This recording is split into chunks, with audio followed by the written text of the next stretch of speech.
పడుకునే వరకే మనం అన్ని కంఫర్ట్‌గా ఇవున్నాయి, అవున్నాయి అని చూసుకుంటాం. ఒక్కసారి పడుకున్న తర్వాత గాఢ నిద్రలోకెళ్ళాక ఏ ఆలోచన ఏది ఉండదు.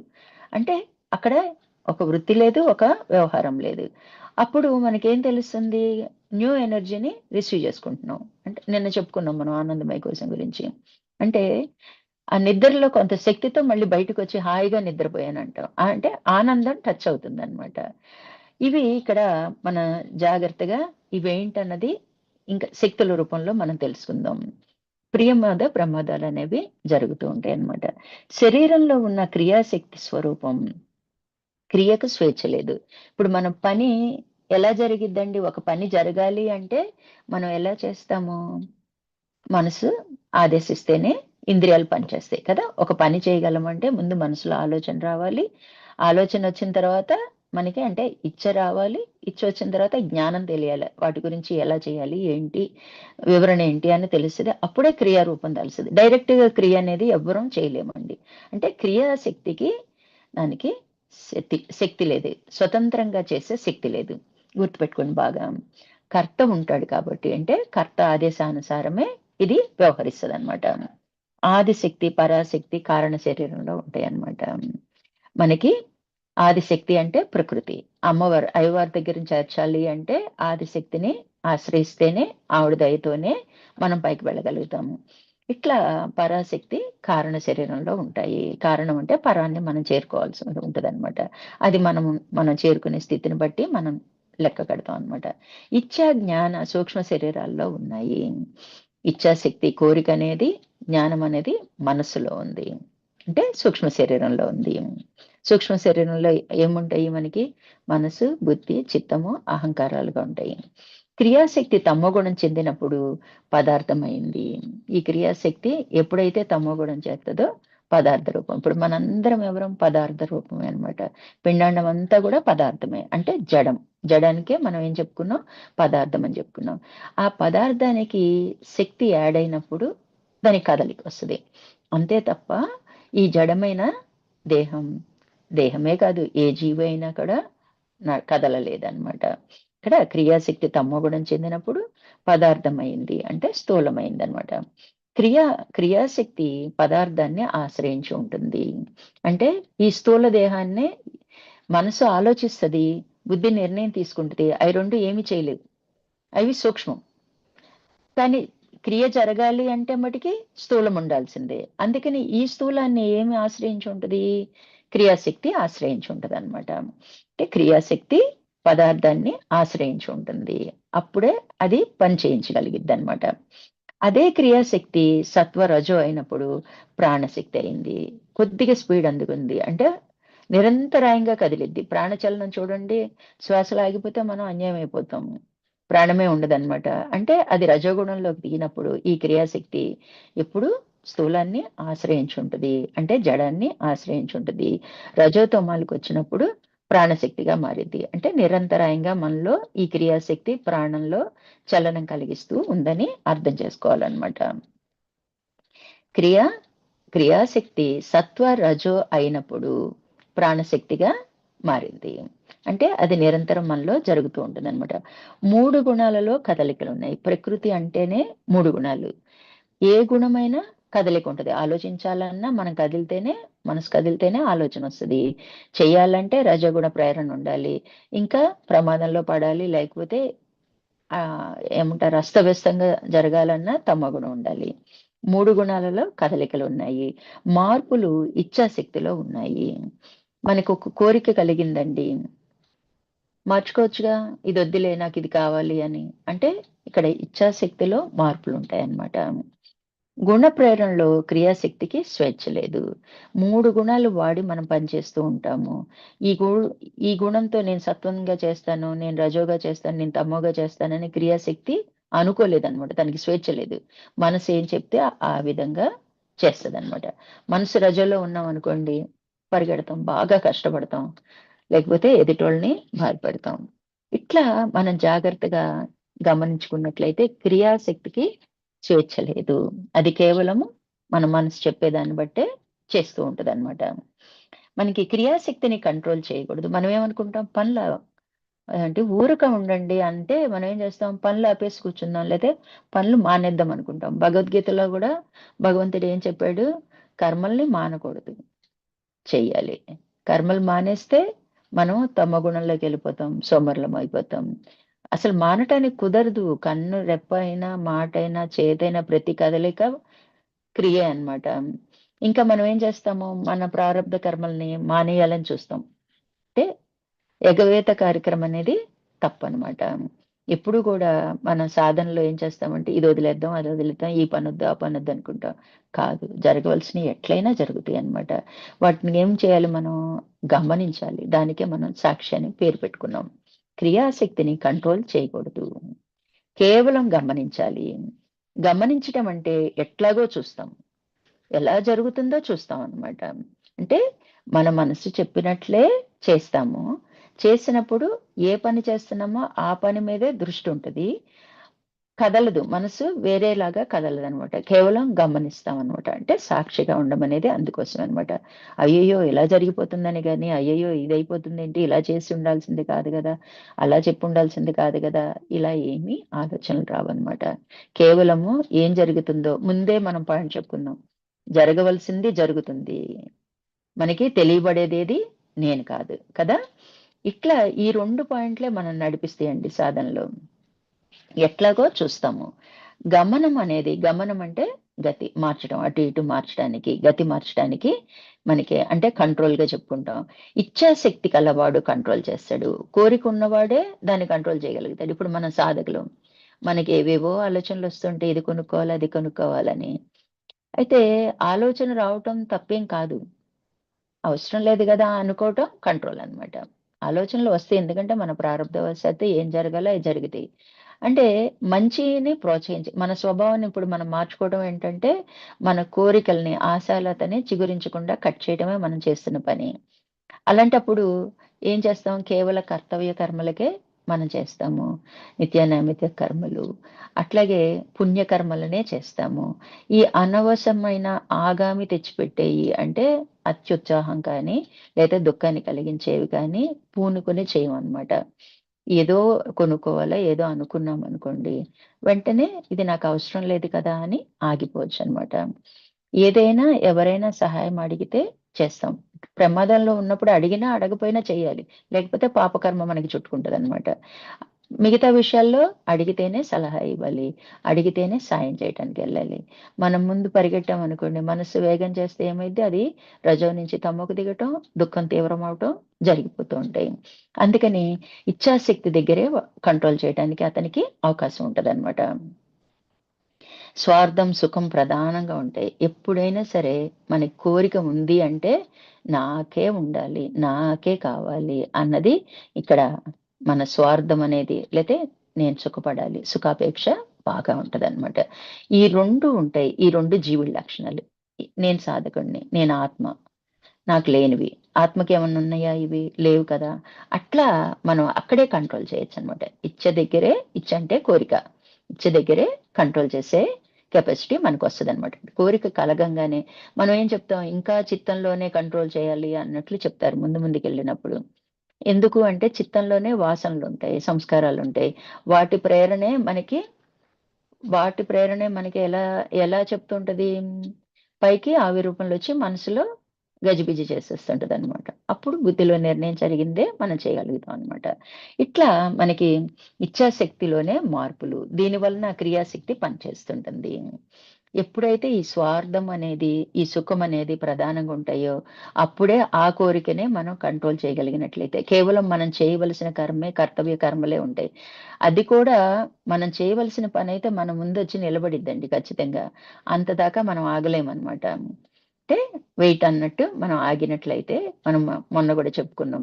విజ్ఞానమయ కోసం మేల్కొంటేనే మనం సాధకులమవుతాము. మనసు చేసే వ్యవహారాలన్నిటిని కాస్త ఆగమ్మా అంటే విజ్ఞానమయ కోసం మేల్కుంటదనమాట.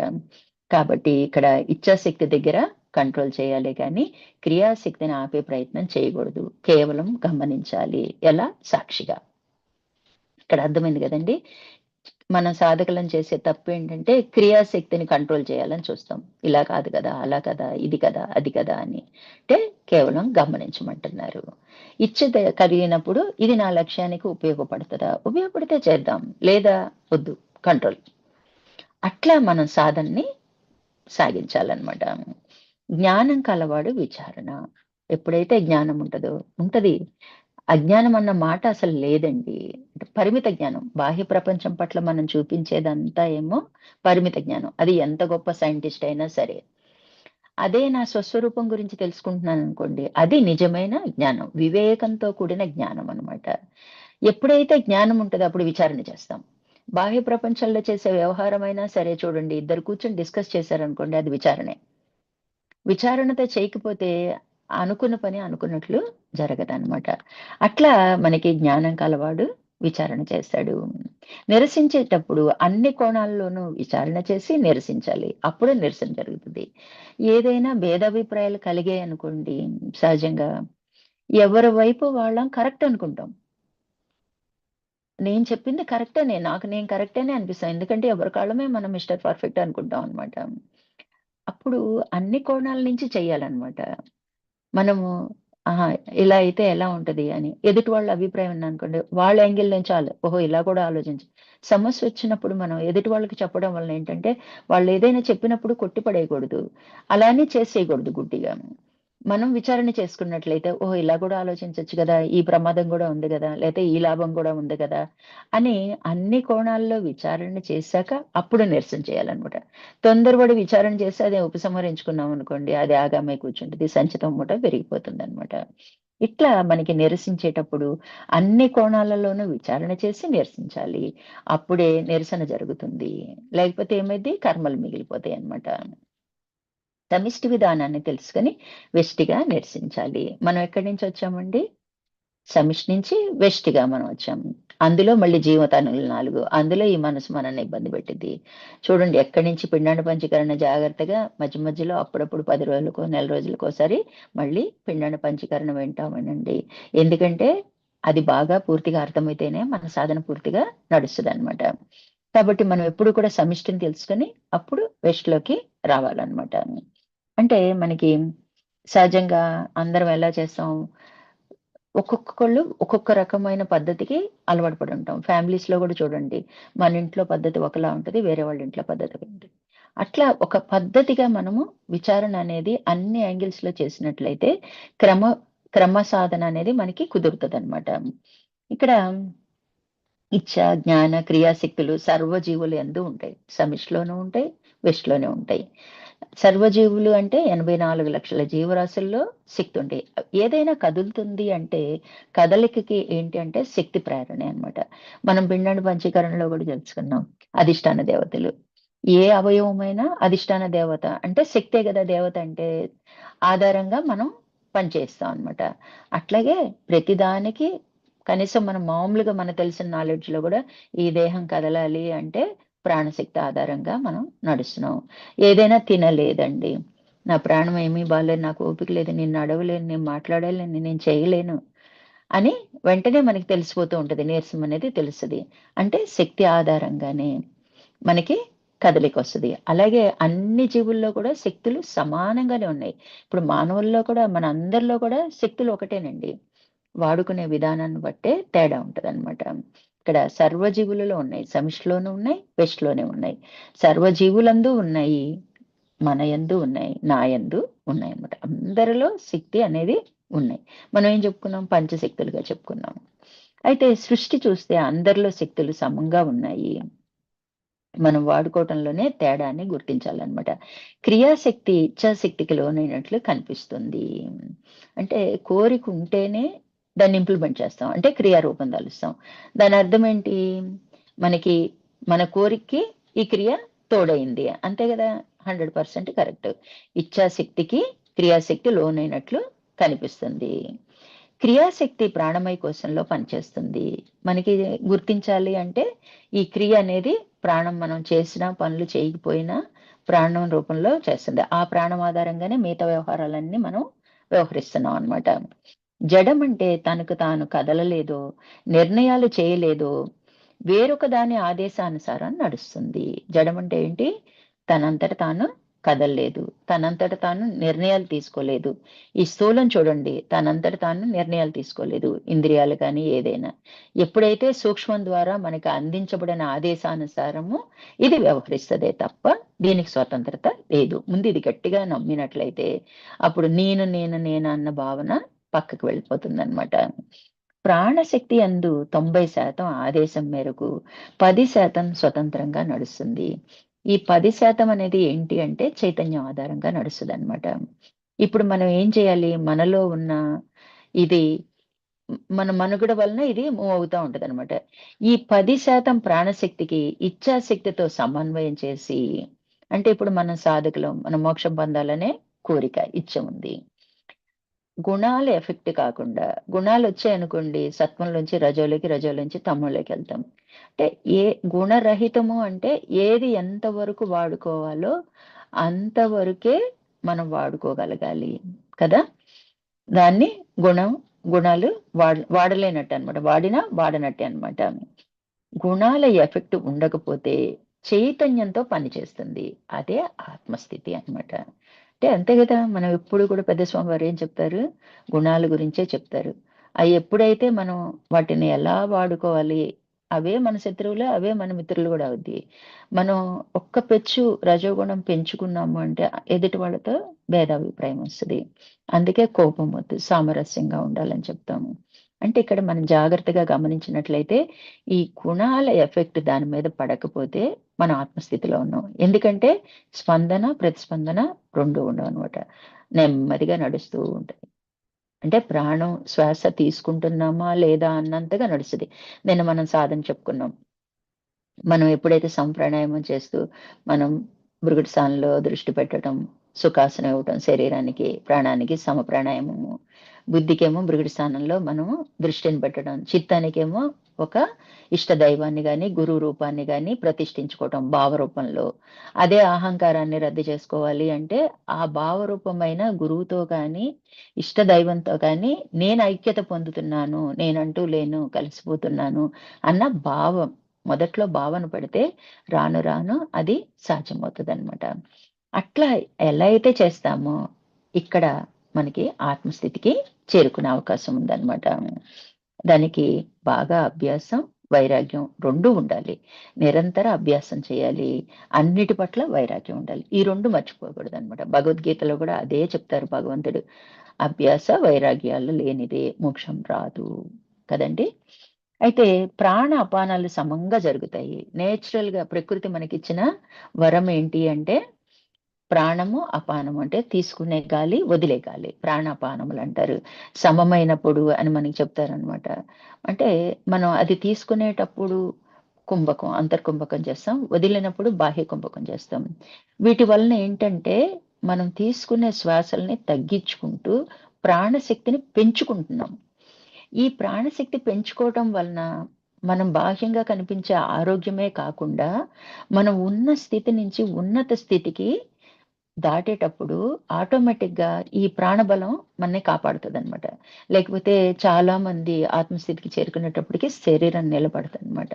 అందుకని శరీరం గూడా బలంగా ఉండాలి. ప్రాణం కూడా బలంగా ఉండాలనమాట. కాబట్టి ఈ విషయం మర్చిపోకూడదనమాట. ప్రాణ అపానాలు జరుగుతూ ఉంటాయి. ఇవి సమమైన అంటే మిగతా 3 మనకేముంటాయి? సమాన వాయువు, వ్యాన వాయువు, ఉదాన వాయువు. ఈ 3 ఈ 2 సమమైతే ఈ 3 గూడా సమంగా ఉంటాయి. పనిచేస్తాయి. బాగా పనిచేస్తాయన్నమాట. ఈ 2 సమంగా లేదనుకోండి, అంటే శ్వాస ఎక్కువ తీసుకొని తక్కువ వదలటం. మన కోపం వచ్చిందనుకోండి మనకే తెలిసిపోతుంటది మన శ్వాసలో తేడా. పరిగెట్టామనుకోండి, లేతే వేరే వాళ్ళ మీద అరిచామనుకోండి, అవి సమంగా లేకపోతే ఈ 3 సగం. ఈ 3 సమం కాకపోతే అనారోగ్యం అన్నమాట. లింక్ చూడండి. సృష్టి ధర్మంలో ప్రాణాపానాలు సమంగా జరుగుతాయి. ఇవి సమమైన మిగిలిన 3 పనిచేస్తాయి. ఇది సృష్టి ధర్మం. ధర్మానికి వ్యతిరేకంగా మనం ఏం చేస్తాం? హెచ్చుతగ్గులు చేస్తున్నాం అన్నమాట. మన ఫాల్టే. మన అనారోగ్యానికి మనదే తప్పన్నమాట. పోయిన జన్మలో ఏదైతే తీసుకొచ్చామో వ్యాధి రూపంలో వచ్చేసాయి. మరి ఈ జన్మలో మనం ఎలా ఉన్నాం? సమంగా నడిపిస్తున్నామా? దృష్టి శ్వాస మీద పెట్టామా? పెట్టడానికి మనం ఏమన్నా సాధన చేస్తున్నామా? సంప్రాణాయామం చేస్తున్నామా? సంధ్యా సాధనలు చేస్తున్నామా? చాలా మంది చూడండి సరిగ్గా సంధ్యా సాధనకొచ్చేటప్పటికే స్కిప్ అయిపోతుంటారు. ప్రయత్నించొచ్చు గదా! ప్రాణాయామం చేయొచ్చు కదా! లేదా కామ్‌గా ధ్యానంలో కూర్చోవచ్చు కదా! ఆటోమేటిక్‌గా కామ్‌గా కూర్చున్నప్పుడు మనసు కదలదు, ప్రాణము కదలదు. అది కూడా సాధనేగా. అట్లా మనం చేతులారా పోగొట్టుకుంటున్నాం అన్నమాట. కేవల విచారణతో పాటు ఇవి యోగం కూడా మనం యాడ్ చేయగలిగినట్లయితే తొందరగా ఉన్నత స్థితికి వెళ్ళిపోతాం. ఖాళీగా ఉన్నామండి 5 నిమిషాలు. ప్రాణాయామ చేయక్కర్లేదు, ఏమీ చేయక్కర్లా. కామ్‌గా కూర్చున్నాం అనుకోండి భృకుటి స్థానంలో పెట్టి, కామ్‌గా ఉంటది గదా! మనసులో ఏం కదలికలు తగ్గుతాయి గదా! అంటే ఆరోగ్యం సెట్ అవుతూ ఉంటదనమాట. మన ఆరోగ్యాన్ని మనం గూడా డైట్ ద్వారా, మనం చేసే ప్రాణ సాధన ద్వారా క్యూర్ చేసుకోవచ్చు. మందులతో పాటు ఇది. ఒక 10 సంవత్సరాల క్రితంది ఇప్పుడు మనకి వ్యక్తమైద్ది. ఇది ఇంకో 10 సంవత్సరాలకు పొడిగించుకోకుండా కంట్రోల్ చేసుకోవచ్చు. సమంగా ఉంచుకోవచ్చు. పూర్తిగా రద్దయ్యే స్థితి గూడా కలుగుతూ ఉంటదనమాట. సహజంగా షుగర్‌లు, బీపీలు కూడా ఒక సి ఒకసారి వచ్చాయంటే పోదు అంటారు. కాదు. మనము నార్మల్‌గా ఉంచుకోవచ్చు. పెరగకుండా, తరగకుండా మామూలుగా ఉంచుకోవచ్చు. అలాగే బీపీ అయితే లేకుండా గూడా చేసుకోవచ్చనమాట. ఇట్లా ఈ సృష్టి ధర్మాన్ని మనం పునరుద్ధరించినట్లయితే, పునరుద్ధరించాలంటే ఏం చేయాలి? సంధ్యా సాధనలో కంపల్సరీ సమప్రాణాయామం చేయాలి. ఓంకారాలు చేయాలి. జపం చేయాలి. ధ్యానం చేయాలి. ఇవే మన ఆరోగ్యమండి. ఈ ఆరోగ్యంగా ఉంటే మోక్షం ఆటోమేటిక్‌గా మనకొస్తదనమాట. ఎందుకంటే అన్నీ అవి సెట్ అయిపోతా ఉంటాయన్నమాట. ప్రాణాపానాల అసమతుల్యం అయిన అనారోగ్యం. ఎందుకంటే ఈ 2 అసమతుల్యం ఉంటే 3 కూడా బ్యాడ్ అయిపోతాయన్నమాట. అట్లా క్రియాశక్తి అసమతుల్యంలో దుఃఖం ఏర్పడుతుంది. అది అలా ఉంటే క్రియాశక్తి గూడా అస్తవ్యస్తంగా చేస్తాం. అప్పుడేమొస్తది? దుఃఖమే. అన్నిటికి కారణం ఏంటంటే, మనం సమత్వం పాటించకపోవటం అన్నమాట. ఇక్కడ ఏ విషయంలో అయినండి, వ్యక్తుల విషయంలోనే కాదు, వ్యవహార విషయంలో గాని ఏదైనా సరే చూస్తుంటారు. గృహిణులుంటారు. ఆరోగ్యం బాగోదు. పడి చేస్తుంటారు. అంటే అది మనకి సిగ్నల్ ఇస్తుంటది. ఇదిగో ఈ పని చేస్తే నీకు ఈ ప్రాబ్లమ్ వస్తదమ్మా. జాగ్రత్త చెయ్యొద్దంట్లా. కొంచెం బ్రేక్ తీసుకుంటూ చేయగలగాలి. ఒక వయసు తర్వాత అవి సహకరించవు. మనం ఏం చేస్తాం అయిపోద్దిలే, పనయిపోద్దిలే అని. లేకపోతే ఆ పని అవ్వకపోతే మనకి నిద్ర పట్టదు. ఇవే మన అనారోగ్యాన్ని పెంచుకోవడం అన్నమాట. అట్లా మనము ఈ క్రియాశక్తి అసమతుల్యంగా ఉంది అంటే దుఃఖం ఏర్పడతదని మర్చిపోకూడదు. చూడండి ఇది ఆంతరికంగానే కాదు మనకి బాహ్యంగా కూడా మనకి పనికొస్తది. ఎప్పుడైతే బాహ్యంగా మనం పాటిస్తామో సృష్టి ధర్మాన్ని ఆటోమేటిక్‌గా ఆదిశక్తి దగ్గరికి వెళ్ళగలుగుతాం. ఆదిశక్తి ఏం చేస్తది పరాశక్తి దగ్గరికి తీసుకువెళ్తుందన్నమాట. ఈ సుఖదుఖాలు ఇచ్ఛాశక్తి చేయలేదు. జ్ఞానశక్తి చేయాలి. అంతే గదా! కోరికుంటది. పురికొల్పుతా ఉంటది. చెయ్యి అని. కానీ దాని వలన మనకి సుఖమొచ్చిందా, దుఃఖమొచ్చిందా అనేది జ్ఞానం ద్వారానే తెలుస్తది. అంతే గదా! మనం తెలియలేదనుకోండి పిచ్చోడు అంటాం కదా! వాడికి మంచి తెలీదు, చెడు తెలీదు. జ్ఞానశక్తి చెయ్యాలి. అంటే బుద్ధి విచారణ చేయాలి. విజ్ఞానమయ కోశంలో ఏముంటది? బుద్ధి ఉంటది. జ్ఞానశక్తి దేని మీద ఆధారపడి ఉంటది? బుద్ధి జ్ఞానశక్తి మీద ఆధారపడి ఉంటది. అంటే బుద్ధిలో విచారణ జరగాలి. విచారణ చేయనప్పుడు సత్వానికి ప్రాధాన్యత ఇస్తే, మనం విచారణ కూడా రజోగుణంలో చేసామనుకోండి, రజోగుణమైన ఫలితమే వస్తది. అందుకే స్వామివారు ఎప్పుడు చెప్తుంటారనమాట, ధ్యానం చేసేటప్పుడు ఒక ప్రార్థనో, ఒక శ్లోకమో చేయండి. లేతే మీరు ఏ కోపం తగ్గటానికి మనం వచ్చి ధ్యానంలో కూర్చున్నాం అనుకోండి, అది పెరిగిపోతూ ఉంటదంటే, ఏ గుణంతో కూర్చుంటే ఆ గుణం వృద్ధి చెందిద్ది. అందుకని డైరెక్ట్‌గా ధ్యానంలో కూర్చోకూడదు. ముందు జపం పట్టుకోవాలి.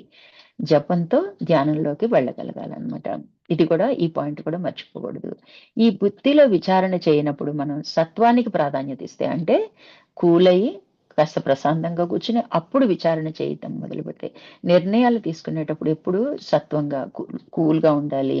అప్పుడు విచారణ చేసుకొని అప్పుడు ఏది చేయాలనేది నిర్ణయం తీసుకోవాలనమాట. మనము సత్వానికి ప్రాధాన్యత ఇచ్చామంటే విచారణలో అంతా హ్యాపీయేగా, అంతా సంతోషమే. ఎక్కడ మనకి బాధ కలిగించదనమాట.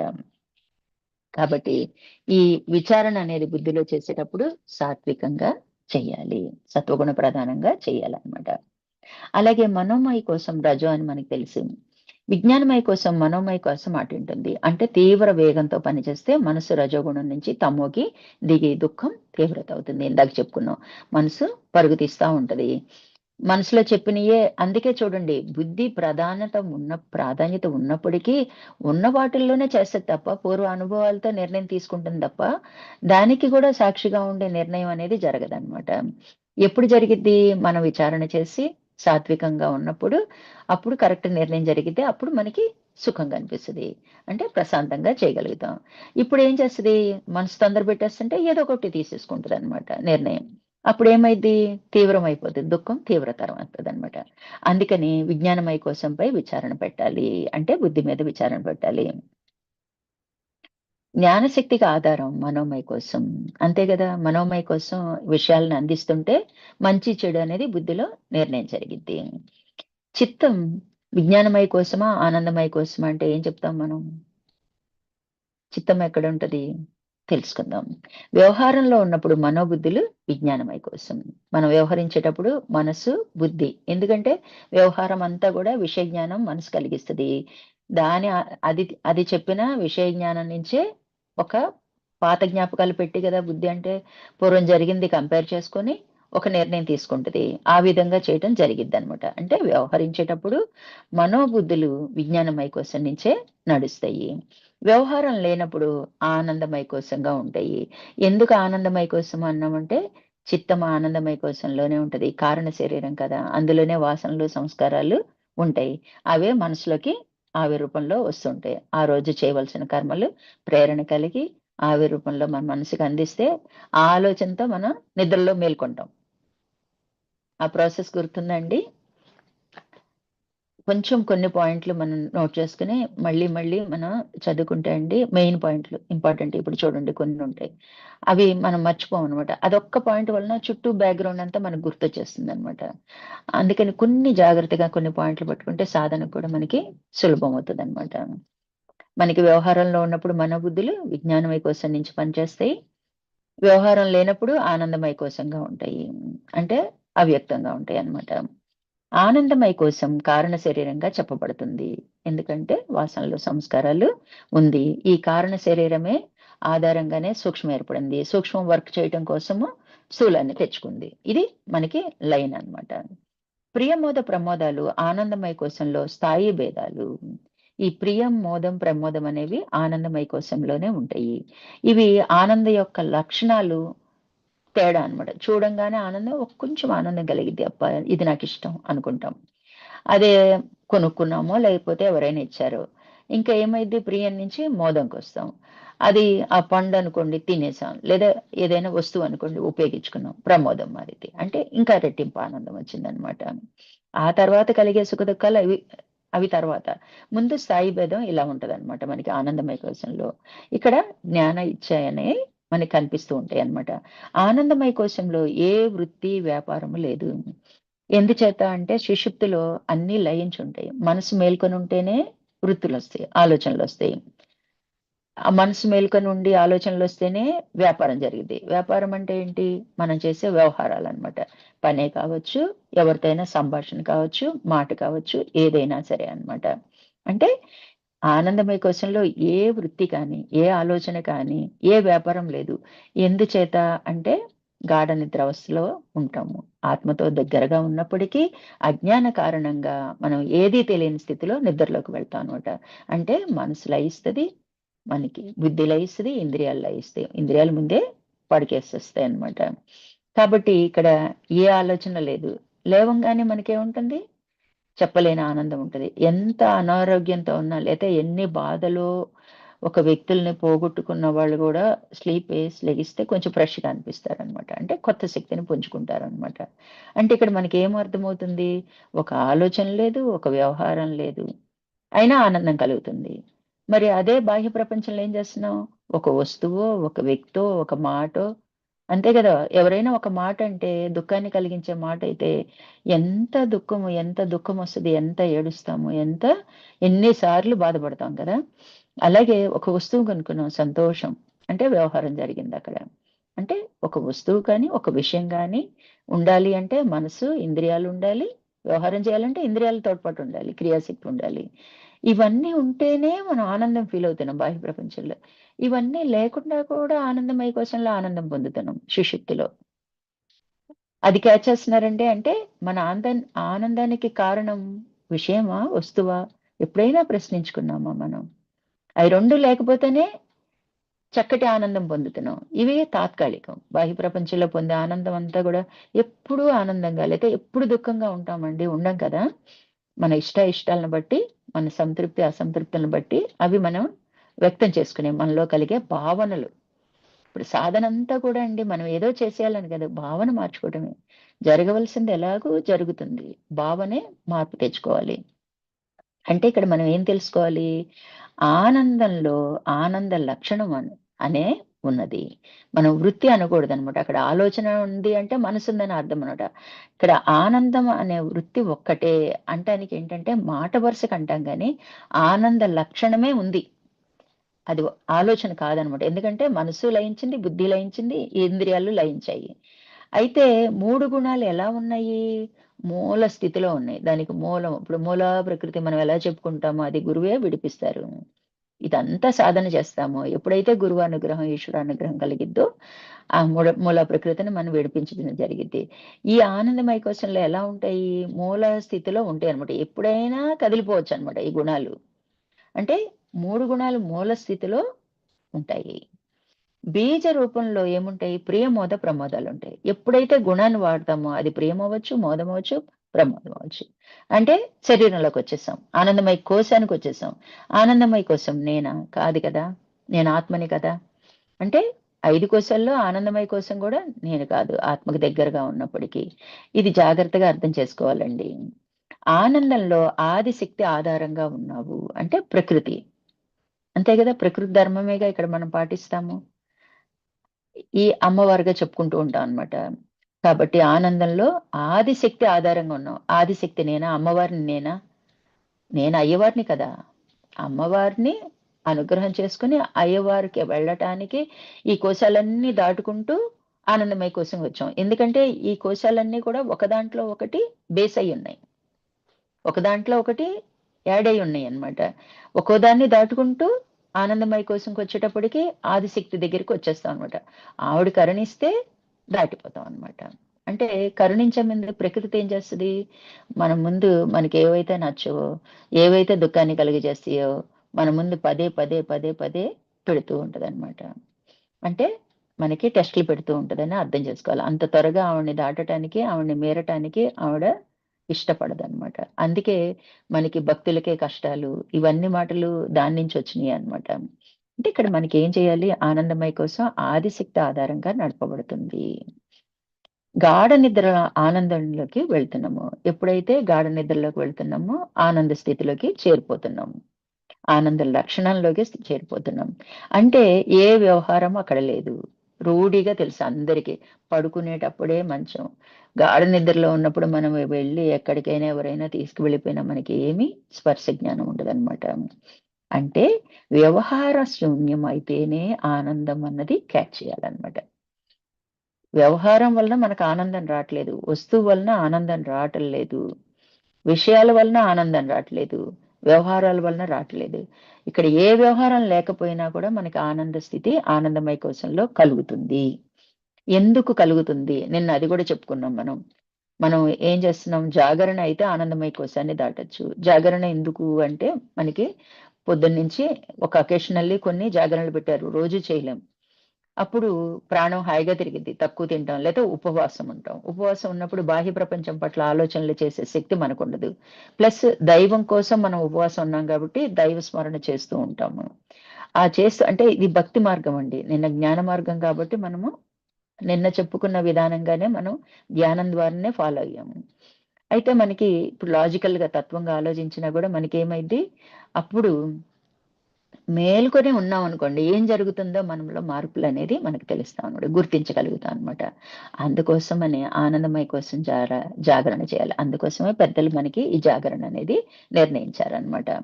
ఇట్లా మనకి ఆనందమయ కోశంలో ఆదిశక్తి ఆధారంగా ఉన్నాను. గాఢ నిద్రలో ఆనందంలోకి వెళ్తున్నాను. అంటే ఏ వ్యవహారము లేదు. అంటే వ్యవహార శూన్యం అయితేనే ఆనందం అని తెలుసుకుంటున్నాము. మనకి ఆనంద భావం అనే ఏక వృత్తి ఉంది. అక్కడ ఏంటి అంటే అది కూడా మనము మెలుకున్న తర్వాత ఆనంద భావం తెలుస్తుంది. పడుకున్నంత సేపు కూడా ఆనందంలో మునిగి ఉంటాం. ఆనంద లక్షణంలో మునిగి ఉంటాం. ఏమి తెలియబడదు. ఎందుకంటే సుషుప్తి గాఢ నిద్ర కాబట్టి మనకి తెలియాలంటే మనసో ఏదో ఉండాలి. ఇంద్రియాలన్నా తెలియాలి, లేకపోతే మనసన్నా ఉండాలి, బుద్ధన్నా ఉండాలన్నమాట. అంటే ఇక్కడ ఆ భావనలో ఉన్నాము. ఎప్పుడైతే మేల్కుంటామో హాయిగా నిద్ర పట్టింది అని చెప్తాం. కానీ ఎలా అంటే చెప్పలేం. కారణం చెప్పలేం. ఇప్పుడు మామూలుగా ఏంటి ఈ రోజు చాలా ఆనందంగా ఉన్నామంటే మా అబ్బాయి ఫస్ట్ క్లాస్‌లో పాస్ అయ్యాడు. లేతే మా అమ్మాయికి పెళ్లి సంబంధం కుదిరింది. లేతే మా అబ్బాయి పుట్టినరోజు. ఏదో ఒకటి చెప్పుకుంటాం రీజను. ఇక్కడ చెప్పుకోవడానికి లేదు. అందుకని చూడండి సర్వజీవులు కూడా ఆ స్థితి ఉంటది. అన్నీ ఉత్సాహంగా ఉంటాయి. మనం కూడా లేవంగానే ఉత్సాహంగా ఉంటాం అన్నమాట. కాబట్టి ఇక్కడ మనం ఆనంద భావం అనే ఏకవృత్తి ఉంది. వ్యక్తీకరణ లేదు. వ్యక్తీకరిస్తే మళ్ళీ మనసుందండి. మళ్ళీ స్థూలం వచ్చేసాం అన్నమాట మనం. అంటే శరీరానికి వచ్చేసాం అన్నమాట. వ్యక్తీకరణ లేదు సుషుప్తిలో. ఆనందం అనే భావన ఉంది. వ్యక్తీకరించేది ఏదైనా ఆలోచన అయిపోతుంది. వృత్తి అంటాం అన్నమాట. మనం మన లోపల ఆలోచన కలిగింది అండి. చెప్తున్నాం, మాట్లాడుతున్నాం, ఎక్స్‌ప్రెస్ చేస్తున్నాం మనలోని భావాన్ని. అంటే వ్యక్తీకరించామంటే అది ఆలోచన. వ్యక్తీకరించలేదు అవ్యక్తంగా ఉంది. అది సుషుప్తిలో ఉంది. ఏముంది? ఆనంద లక్షణం ఉందన్నమాట. ఈ వృత్తి అంటేనే వ్యక్తీకరణని అర్థం చేసుకోవాలన్నమాట. ఇలా నిర్ణయంగా ఉంటే అంటే ఆలోచన వచ్చిందంటే ఓహ్! నేను జీవుడైపోయాను. శరీరంలోకొచ్చేసాను. అన్న భావన మనకు కలగాలన్నమాట. ఒకే ఒక్క పాయింట్ దగ్గర చూడండి మనం మోక్షం దాకా వెళ్ళిపోవచ్చు. అంటే 5 కోసలను ఒక్కసారి మనం దాటేయొచ్చు. నిరసించేయొచ్చన్నమాట. మనలో ఆలోచన కదిలింది. ఓహ్! ఇది 5 కోశాల్లో ఏదో ఒక దాని నుంచి వచ్చింది. కదా! అట్లా వృత్తి అంటేనే వ్యక్తీకరణ. వ్యక్తీకరించేది ఎవరు? నేను కాదు. ముందే మనం చెప్పుకున్నాం. తెలియబడేది ఏది నేను కాదు. తెలియబడటం అంటే ఎవరికి తెలియబడిద్దండి? మనకే. శరీరధారులకే తెలుసుకుంటాం. ఎందుకంటే మనోబుద్ధుల ద్వారా, ఇంద్రియాల ద్వారా స్పర్శ అనుకోండి చెయ్యి టచ్ చేస్తాము. అది మనసుకు అందిస్తది. మనసు పలానా అని జ్ఞానేంద్రియాల ద్వారా మనకి వ్యక్తపరుస్తది. పలానా, పలానా అని. అంటే ఇక్కడ మనకేమైంది? ఇక్కడ ఇలా వ్యక్తీకరించేది ఏదైనా అంటే వృత్తే, ఆలోచనే అని కన్ఫర్మ్‌డ్‌గా మనం నిధిధ్యాసనకి వెళ్ళిపోవాలన్నమాట. ఇలా నిర్ణయంగా ఉంటే 5 కోశాలు ఒక్కసారిగా నిరసించబడ్డాయి. మళ్ళీ ఈ పాయింట్ పైనుంచి చదువుతానండి. ఆనందమయ కోశంలో ఆదిశక్తి ఆధారంగా ఉన్నాను. నే నేను నేను నిద్రపోయాను, బాగా నిద్రపోయాను కాదు. అక్కడ ఆదిశక్తి అంటే ప్రకృతి ధర్మం అది. ప్రతి ఒక్కళ్ళు చూడండి నిద్ర ఆపుకోలేం. 2 రోజులు మహా అయితే ఒక్క రోజు ఆపుకుంటాం. ఒక 4, 5 గంటలయ్యేటప్పటికి తూలిపోతుంటాం. అది ఎవ్వరూ ఆపలేరనమాట. కన్ను ఇట్లా పడిపోతుందనమాట. దాన్నెవ్వరూ ఆపలేరు. అది ప్రకృతి ధర్మం అనమాట. మనం బలవంతంగా ఆపుకుంటాం. లేతే సాధనగా ఆపుకోవచ్చు. ఆనందమయంలో ఆదిశక్తి ఆధారంగా ఉన్నాను. గాఢ నిద్రలో ఆనందంలోకి వెళ్తున్నాను. అంటే ఆనందంలోకి వెళ్తున్నాను అన్నది గూడా చివరి మినిట్ వరకు తెలీదు. లేచాక తెలుస్తది ఆనందంలోంచి వచ్చాను అని. అంటే వ్యవహారం లేదు. మనోబుద్ధి, ఇంద్రియాలన్నీ కూడా లయమై ఉన్నాయి. అంటే వ్యవహార శూన్యం అయితేనే ఆనందం. ఈ పాయింట్ బాగా తెలియాలండి. వ్యవహారం లేకపోతేనే అందం. అన్ని పనులు అయిపోయినియి. అన్నీ ఫినిష్ చేసామండి మన బాధ్యతలు, కర్తవ్యాలు. హ్యాపీగా జాయ్‌గా ఎళ్తాం. ఏంటి అంటే అబ్బా! ఏ సమస్యలు లేవు నాకు, ఏ గొడవలు లేవు అంటాం అనమాట. అంత మళ్ళీ వస్తాయి మన ప్రారబ్ధవశాత్తు కానీ అప్పుడు క్లియర్ అయిపోద్దిగా మనం. ఎంతో స్వేచ్ఛగా, ఆనందంగా ఉంటాంగా కాసేపైనా. అట్లాగే బాహ్యంలో కూడా ఏయి ఆపలేము. అన్నీ జరుగుతాయి. అన్నిటికి సాక్షిగా ఉండగలిగినట్లయితే అంటే ఈ శరీరం తెచ్చుకున్న ప్రారబ్ధం, ఈ సుఖదుఖాలు, ఈ పాపపుణ్యాలు ఇది అనుభవిస్తుంది. నేను కాదు. నేను ఆత్మమును. దీనికి ఆధారమైందనేది. ఈ సృష్టి అంతటా ఉన్నది నేనే. నా ఆధారంగానే ఈ సృష్టి అంతటా ఏర్పడింది అన్న భావన మన లోపల తిరుగుతూ ఉండేట్లుగా అభ్యాసం చేయాలన్నమాట. మిగతా అన్నిటి పట్ల వైరాగ్యం ఉండాలి. అవసరం లేదు, అవసరం లేదని. అప్పుడు వ్యవహారం లేకుండా ఆనంద లక్షణం మనకుంటది. ఏమి నిద్రపోయేవాళ్ళు చీకుచించిందా లేకుండా నిద్రపోతున్నాడు ఎంత హాయిగా, ఏం పట్టించుకోడు అంటారు. వాళ్ళకి చూడండి ఎంత ప్రశాంతంగా నిద్రపోతారు. మనకి చింతలుంటే మనకి నిద్ర పట్టదనమాట.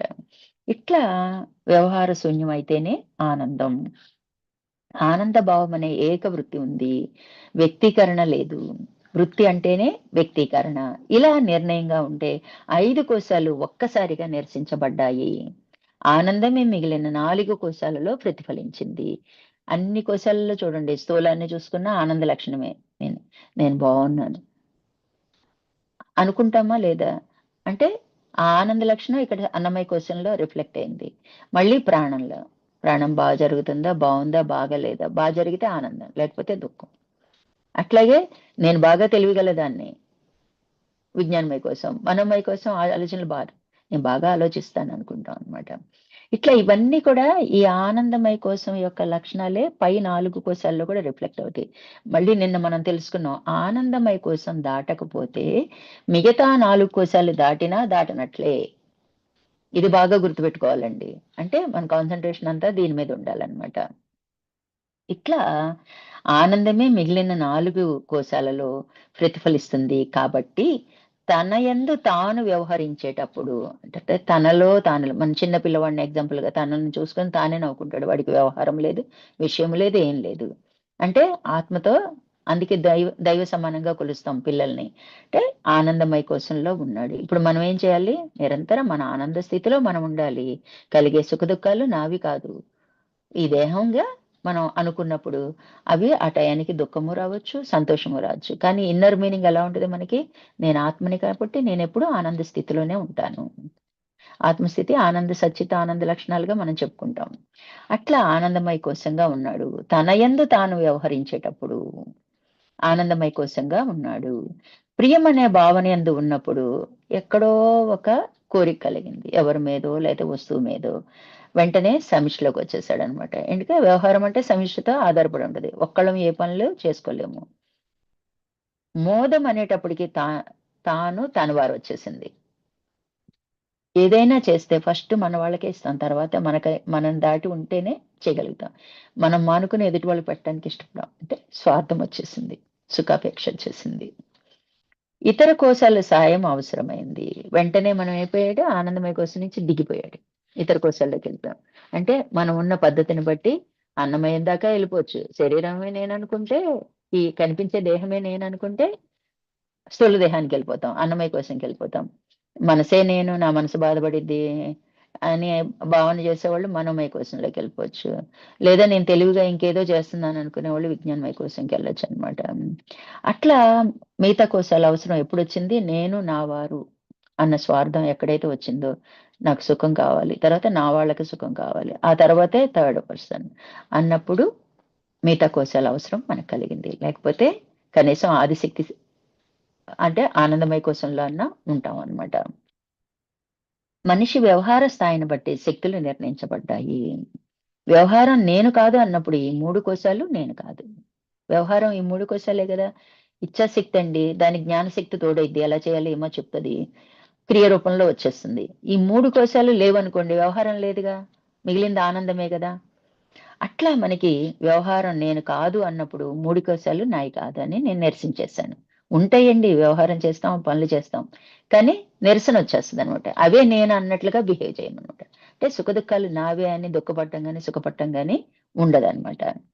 ఆనందమయ కోశం నుండి ఆదిశక్తి దిగి వస్తున్నాడు. క్రింద కోశాలు పనిచేస్తున్నప్పుడు. అక్కడ పైనున్న దేవుడిని మనం ఏం తీసుకొచ్చాం? కింద దాకా తీసుకొచ్చేసాం అనమాట. ఆనందమయ కోశం గూడా ఆదిశక్తిదే కానీ నాది కాదు. ఆదిశక్తి అంటే ప్రకృతి. ప్రకృతిని గూడా అధిగమించినప్పుడే మనకి మోక్షం కదా! అందుకని అది నాది కాదు. అది కూడా ఆదిశక్తి ఆధీనంలో ఉంది. ఆదిశక్తిని నేను కాదు. అంటే ఆనందమయ కోసం నేను కాదని నిరసించగలుగుతాం అనమాట. ఏ సాధకుడు 3 అవస్థలయందు ఆనందమయ కోశానికి సాక్షిగా ఉంటాడో జ్ఞానం మేల్కొంటుంది. ఎప్పుడైతే ఇలా విమర్శ చేసి, విచారణ చేసి వాటికి సాక్షిగా నిలబడతామో అంటే మనం మెలుకుండి నిద్రపోవటం అనేది నిన్న తెలుసుకున్నాం. సాధన ఎలా చేస్తే అన్నది. అటువంటి స్థితి మనకొస్తదనమాట. అప్పుడు సాక్షిత్వం స్థిరపడిద్దనమాట. అంటే అప్పుడు మనలో జ్ఞానం మేలుకుంటుంది. జ్ఞానమన్నా, చైతన్యమన్నా, ప్రకాశమన్నా, సత్తన్నా ఆత్మే. కాబట్టి ఏ లక్షణం మనకి మేల్కొలిపినా, మనలో మేల్కొన్నా మనం ఆత్మస్థితికి చేరుకుంటాం అన్నమాట. మెలుకువల ఇచ్చా జ్ఞాన క్రియాశక్తులు జ్ఞానం. మెలుకువలో ఉన్నప్పుడు ఈ 3 కంపల్సరీ చేస్తాం. అయితే అవే నేనన్నట్టు గాకుండా వాటిని ఆధారంగా జరుగుతున్నవిగా గుర్తించినప్పుడు మన జడమైన కోశాలను మనం నిరసించగలుగుతాం అన్నమాట. గాఢ నిద్రలో ఆదిశక్తి మాత్రమే ఉంది. ఆనంద భావనే ఉంది. దీనికి సాక్షి తురియ స్థితి.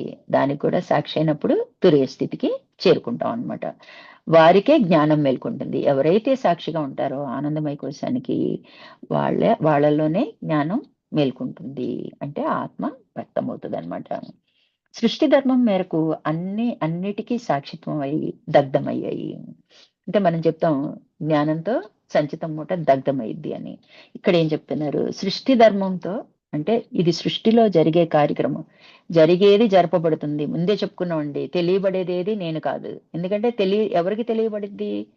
మనసుకో, బుద్ధికో, ఈ దేహానికి సంబంధించిందది. దేహాన్ని నేను కాదు. జరగవలసింది జరుగుతుంది. అంటే కర్తభావం తీసేసాం ఇక్కడ. మనం అనుకున్నది అనుకున్నట్లు చేయలేము. వద్దన్నది ఆపలేం. మనకిష్టం లేకపోయినా కొన్ని కార్యక్రమాలు నడుస్తాయి. అంటే జరుగుతున్నదేదో జరగవలసిందేదో జరుగుతుంది అన్న భావన మనకి ఈ 2 ఉన్నట్లయితే మిగతా అన్నిటిని మనం సాధించగలుగుతామండి. ఇక్కడ దగ్ధం ఎందుకన్నారు అంటే వ్యవహారంలో స్పందన లేకుండా ఉన్నాయి. మనం చెప్తాము సంస్కారాలు వచ్చినప్పుడు వాటికి సాక్షిత్వం ఉంటే మళ్ళీ మళ్ళీ రావు.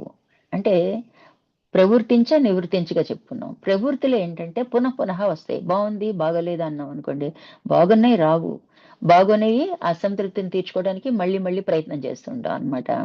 అంటే స్పందన వచ్చింది అంటే మళ్ళీ మళ్ళీ చేయాల్సి వస్తుందన్నమాట.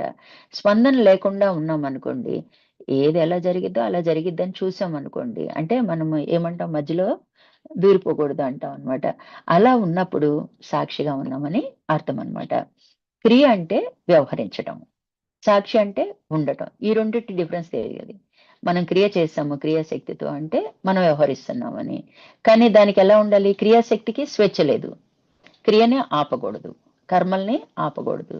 చెయ్యాల్సిందే. మనం వాయిదా వేయకూడదు. వాయిదా వేస్తే మన ప్రాబ్లమ్ ఏంటి అంటే మనకి ఎవరో వస్తానన్నారండి. వాళ్ళు మనకు పెద్ద ఇష్టం లేదు. ఇప్పుడు మనకు ఓపిక లేదు. లేతే బద్ధకంగా ఉంది. పని చేయలేము. నేను ఉండట్లేదు బయటికెళ్తే నాకు పని పడిందంటారు. యాక్చువల్‌గా మన ప్రార్థనలో ఉంది కాబట్టే అది మన చెవున పడింది. వస్తే అయిపోయింది ఏదో వండి పెడతాం అయిపోయేది గదా! కానీ మనం ఏం చేస్తున్నాము? కర్మని వాయిదా వేయడానికి ప్రయత్నించాము. సరిగ్గా పీక్ టైమ్‌లో మనకి కుదరదన్నప్పుడు వాళ్ళొచ్చి మన ఇంట్లో కూర్చుంటారు. ఎళ్ళిపోమనలేంగా. అట్లాంటి పరిస్థితి తెచ్చుకోకూడదు. అవే ఆగములు, సంచితాలనమాట. కాబట్టి క్రియ అంటే వ్యవహరించడం, చేయటం. సాక్షి అంటే ఉండటం. వచ్చిన దాన్ని యాక్సెప్ట్ చేస్తూ ఉండటం. అది మంచా, చెడా ఏదైనా కానీ అన్నమాట. ఇది దేహానికి సంబంధించిందే. నేను దేహాన్ని తెచ్చుకున్నాను. దేహం నాదే కానీ నేను దేహం కాదు. కాబట్టి అది తెచ్చుకున్న ప్రారంధాన్ని అది అనుభవిస్తుంది అని సాక్షిగా ఉండగలుగుతాం అన్నమాట. పంచకోశ నిరసన అనగా ఇచ్ఛా, జ్ఞాన, క్రియ ఆది పరాశక్తుల కారణమే కానీ నేను కాదు. ఆ శక్తుల ఆధారంగా అయి నడుస్తున్నాయి. నేను కాదు. నేనెవరిని? నేను ఆత్మని. ఆత్మ ఏంటి? ఈ అన్నిటికీ అధిష్టానం కదా! నేను కాదు అని. ఆది నుంచి పరాకి సంకల్పం ఎవరు పెట్టుకుంటారో నేను పరాకి చేరాలి, పరాశక్తికి చేరాలి అనుకుంటారు. సంకల్పం అంటే ఒక దృఢ సంకల్పం. మార్నింగ్ లేవంగానే మనము నేను ఈరోజు ఆత్మస్థితిలోనే ఉంటాను అన్న సంకల్పం పెట్టుకుంటే ఎంతో కొంత వెళ్ళగలుగుతాం. అసలేమీ పెట్టుకోకపోతే వ్యవహారంలో కూరుకుపోతాం అన్నమాట. అలా ఉండాలి. ఎవరైతే సంకల్పం పెట్టుకుంటారో కర్తృత్వ రహిత కర్మాచరణ చేయాలి. నేను చేశానన్న భావం లేకుండా చెయ్యాలి. నా వల్లనే అయింది అన్నది అసలు రాకూడదనమాట. నిష్కామ కర్మ అంటే కర్మ ఫలాన్ని కోరకుండా చేయాలి. మనం ఫలితం పట్లే మన దృష్టి ఉంటది. ఏ పని చేసినా. ఒక వ్యక్తి చేస్తున్నారంటే ఆ జీతం కోసమో అతను పని చేసినా, మనం పని చేసినా, మనం చేయాల్సిన మన ధర్మం వంట చేసినా కూడా బాగుందో, బాలేదో చెప్పాల్సిందే. చెప్పకపోతే కోపాలు. మనసు బాధపడిపోతుంది. ఏదో రకంగా మనం ఈ కర్మఫలాన్ని ఆశిస్తూ ఉంటాం. అందుకని నిష్కామ కర్మ చేయాలి. ఏ ఏ ఫలము మనకొద్దు. సంకల్పం ఉన్నంత వరకు సంగత్వం తప్పదు. నేను ఇది చేసేయాలి, అది చేసేయాలంటే మనలో నేను అని ఎక్కడైతే చేసేయాలనుకుంటామో సంగతం వచ్చేస్తది. బంధం ఏర్పడిపోతుంది. అంటించేసుకుంటాం అన్నమాట. ఆత్మ విచారణ సత్వంతో ఆగిపోతారు. ఆత్మ విచారణ చేస్తారు. చాలా మంది చేస్తారు. మనము చేస్తాము. ఎంత వరకు దాన్ని అప్లై చేస్తున్నాం అన్నదే ముఖ్యం అన్నమాట. విచారణతో ఆగిపోతే ఏం చేస్తామంటే పక్కింటోళ్ళు ఏదైనా అన్నారు. నా ప్రారంభంలో ఉంది. లేతే పెద్ద గొంతేసుకొని వాళ్ళకి ఎదురు సమాధానం చెప్తాం. సత్వంలో విచారణ చేసే ఊరుకున్నాం. నా ప్రారంభంలో ఉంది అందుకే వచ్చింది అనుకుంటాం. ఇంట్లో వచ్చింది. సర్దుకుపోతాం అన్నమాట. అంతే తప్ప మోక్షానికి అందుకే సత్వాన్ని బంగారు సంఖ్యలతో మనల్ని బంధించుకున్నట్టన్నమాట. బంధం ఏర్పరచుకున్నట్టన్నమాట. ఏయైనా సంఖ్యలేగా, ఏయైనా విడగొట్టుకోవాల్సిందే కదా! అలా ఆలోచించాలన్నమాట. విచారణ చేస్తే సత్వంలో ఉన్నట్లు. దాన్ని అప్లై చేస్తే క్రియారూపం దాలిస్తేనే మనం ముందు స్టెప్ వేయగలుగుతాం అన్నమాట. ఆత్మ విచారణ సత్వంతో ఆగిపోతాం. సత్వం నుంచి చైతన్య స్థితికి వెళ్ళాలి. అహం బ్రహ్మస్మి నుండి అమనస్క స్థితికి వెళ్ళాలి. నీ జీవితం కర్తృత్వంగానా, భోక్తృత్వంగానా అని చూసుకోవాలి. నేను కర్తగా ఉన్నానా? లేదా అనుభవించేవాడిగా ఉన్నానా? ప్రతి నిమిషం మనకి మనం ప్రశ్నించుకోవాలనమాట. అలా ఉన్నప్పుడే 2 వద్దు. ఏ ఏ ఒక్కటి మనకొద్దండి. నేనన్న భావనే వద్దు. నేను అనుభవించాను వద్దు. నేను చేశాను వద్దనమాట. రోజు 3 అవస్థల్లో శక్తులుగా గుర్తిస్తూ ఉండాలి.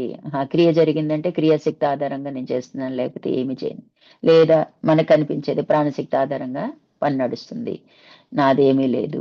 నేను చేశానన్న భావన లేదనమాట. శక్తి లేకపోతే ఏదీ లేదనమాట. శక్తులుగా గుర్తించాలి. మనకి తెలివితేటలొచ్చాయి. జ్ఞానశక్తి మేల్కొల్పింది నన్ను. అంతేగాని నా జ్ఞానం కాదు. నేను ఆత్మని. ఇట్లా శక్తుల్ని 3 అవస్థల్లో కూడా గుర్తించాలి. 3 అవస్థల్లో సాధ్యం కాదు కాబట్టి జాగ్రత్త అవస్థలో 100% సాధన చేసినట్లయితే మిగతా స్వప్నానికి, సుషుప్తికి సాక్షిగా ఉండగలుగుతాం అన్నమాట. పంచబ్రహ్మల ఆధారం చేసుకొని పంచశక్తులు పనిచేస్తున్నాయి. అంతే కదా! సృష్టంతా కూడా ఇలాగే జరుగుతుంది. సమిష్టి వ్యవహారంలో మనము పరమాత్మగా చెప్పుకుంటాము.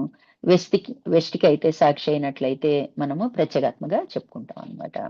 సాక్షిగా ఉండటం అంటే వ్యష్టిని దాటాలి అంటే ప్రత్యేగాత్మగా చెప్పుకుంటాము. సమిష్టి అందరిలో అంతటా నేనే ఉన్నానన్న దైవీ అహం నుంచి దానికి కూడా సాక్షి నా పైన పరబ్రహ్మ స్థితి ఉంది అని తెలుసుకున్నప్పుడు మనం దానికి కూడా సాక్షి అయితే నేను పరమాత్మగా ఉంటానన్నమాట. మెలకువలో ఏది వ్యవహరిస్తున్నానో అదన్నీ గూడా శక్తులుగా గుర్తించాలి. అదే ప్రాణశక్తి లేకపోతే చేయి కదపలేను, నీరసం లేవలేను, కూర్చోలేను. కదా! మనకి తెలిసిపోతూనే ఉందండి. మనం చూడంగానే శక్తి ఆధారంగానే మనం చేస్తున్నాం. అదే జ్ఞానశక్తి మనకి జ్ఞానాన్నిస్తుంది. లేకపోతే ఆ జ్ఞానం లేదనుకోండి మనకి విజ్ఞానమయ కోశం లేదనుకోండి, పలానా వస్తువు పలానా ఒక పిల్లలు చెప్పేస్తుంటారు. వాళ్ళలో ఇంకా వికాసం చెందదే. ఒక వస్తువుని చూచి మనం 10 సార్లు, 10 సార్లు చెప్పి వాళ్ళని అది ఫిక్స్ చేస్తాం. వాళ్ళ బుద్ధిలో ఫిక్స్ చేస్తాం అన్నమాట. కాబట్టి అన్నీ కూడా మనం వ్యవహారంలో జరిపే అన్నీ కూడా శక్తుల ఆధారంగానే నడుస్తున్నాయి. నేను కాదు.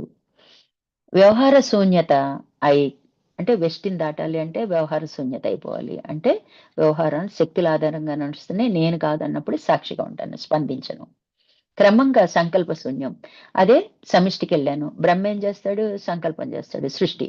నిజానికి వ్యక్తిలో ఆలోచనలండి మనం సంకల్పించుకున్నాను అంటాం కానీ అది కరెక్ట్ పదం కాదనమాట. సృష్టికే సంకల్పం అన్నమాట. బ్రహ్మ దగ్గరే సంకల్పం అనే పదాన్ని వాడుకోవాలి. మనకి వాడుకలో వచ్చేసి అన్న అన్నప్పటికీ కూడా మనం ఇన్నర్‌గా అర్థం చేసుకోవాలన్నమాట. ఇదే అని అర్థం చేసుకోవాలి. పదం కాదు మనకు భావన ముఖ్యం అన్నమాట. వెష్టి భావం పోయి సమిష్టిగా స్థిరమవుతాము. అన్ని త్రిపుటులను నిరసించడం రావాలి. ఇలా పంచశక్తుల ఆధారంగానే ఈ పంచకోశాలు పనిచేస్తున్నాయి. అంతేగాని నేను కాదు, అవే చేస్తున్నాయి అని ఆనందమయ కోసమైన ఆదిశక్తి కూడా నేను కాదు. అంటే ప్రకృతే. ఆదిశక్తి కూడా ప్రకృతే. ఆ ప్రకృతి మాతను కూడా మనం అధిగమించగలిగినప్పుడే పరాశక్తి, పరాన్ని చేరుకుంటాం. పరమన్నప్పుడు మనం బ్రహ్మగా ఉంటే ఇంకా పై స్థితికెళ్తాం.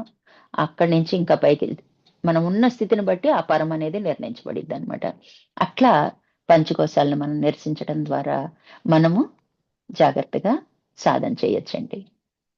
హరి ఓం అండి.